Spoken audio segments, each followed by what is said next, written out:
प्रिय मित्रों, दोस्तों, साथियों तथा समस्त देशवासियों, माताओं, बहनों, आप सभी को हमारा प्रेम भरा नमस्कार, सादर जय सत्य, जय सृष्टि, नमो प्रज्ञाएं। सज्जनों,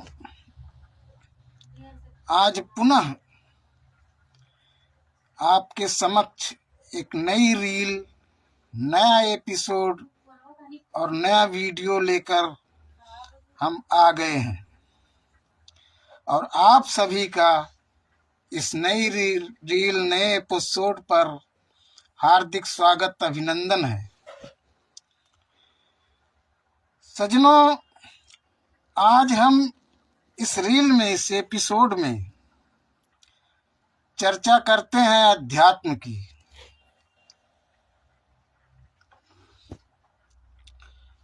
सज्जनों, मेरे प्रिय साथियों, माताओं, बहनों, हम सभी जानते हैं और भली भांत आपका ध्यान आकृष्ट करना चाहेंगे इस शरीर के भीतर। जैसे कि हमारे शरीर के भीतर कितना अंधकार है, कितना घना अंधकार है, कितना घना अंधकार रहता है, कितना घना अंधकार हमारे इस शरीर के भीतर में रहता है। हमको अगर नाक के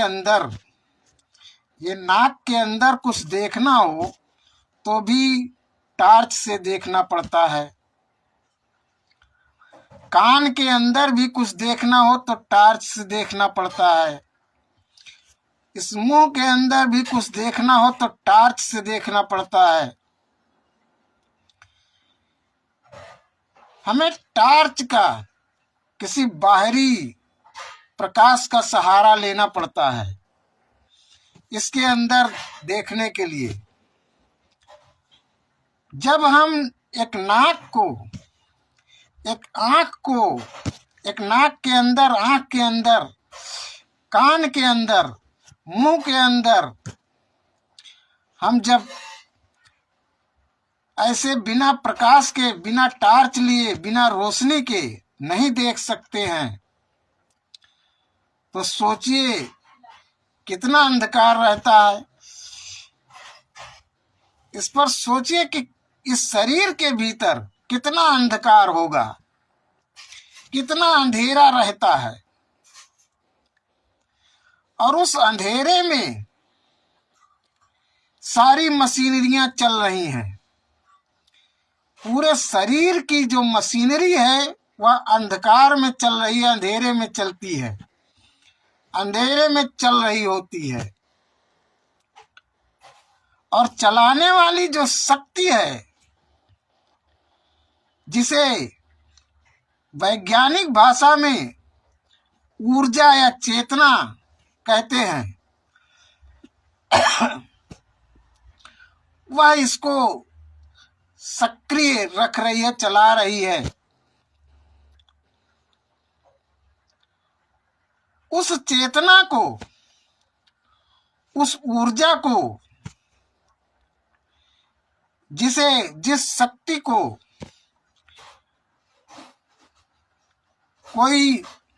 किसी धर्म के लोग, जैसे इस्लाम के लोग उसको रूह को कहते हैं, रूहानी शक्ति कहते हैं,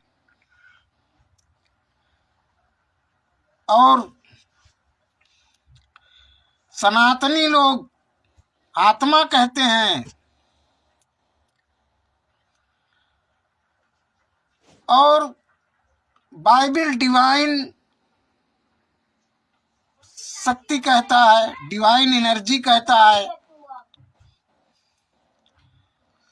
इस तरह से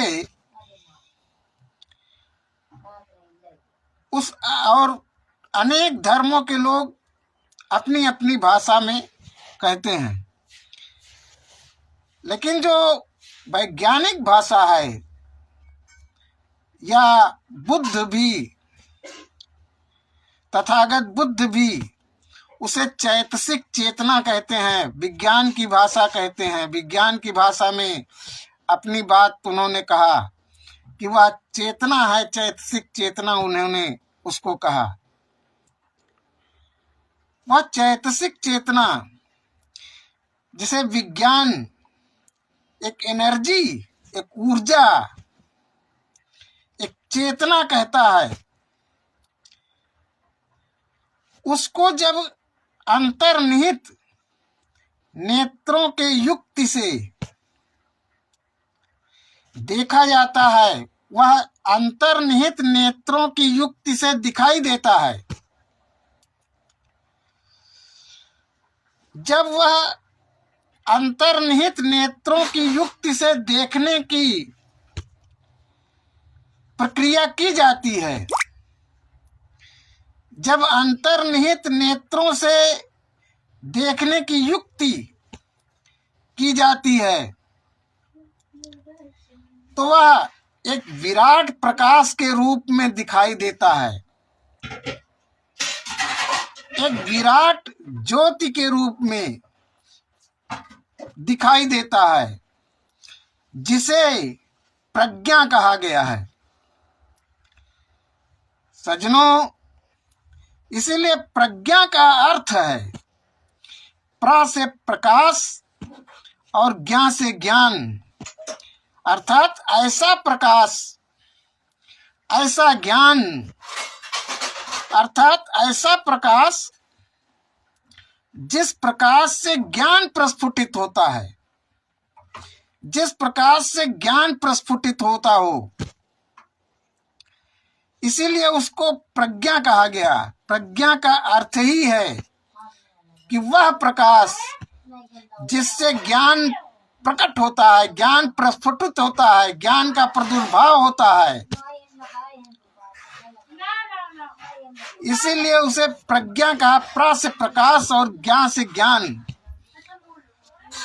वह प्रकाश ही ऐसा है जिससे ज्ञान का जन्म होता है, ज्ञान प्रकट होता है, ज्ञान का प्रादुर्भाव शुरू होता है। सज्जनों, उस विराट प्रकाश को बाइबल डिवाइन लाइट नाम दे देता है, इस्लाम नूरे इलाही नाम दे देता है, और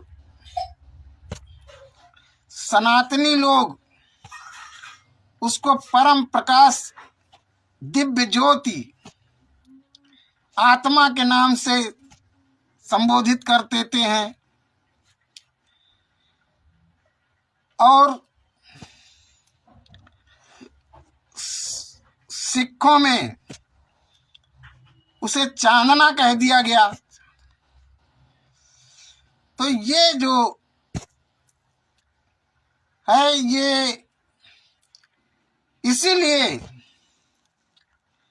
कबीर साहब का एक भजन है कि अवधू अधा धुंध अंधियारा, अवधू अधा धुंध अंधियारा और वाही में गुरु हमारा,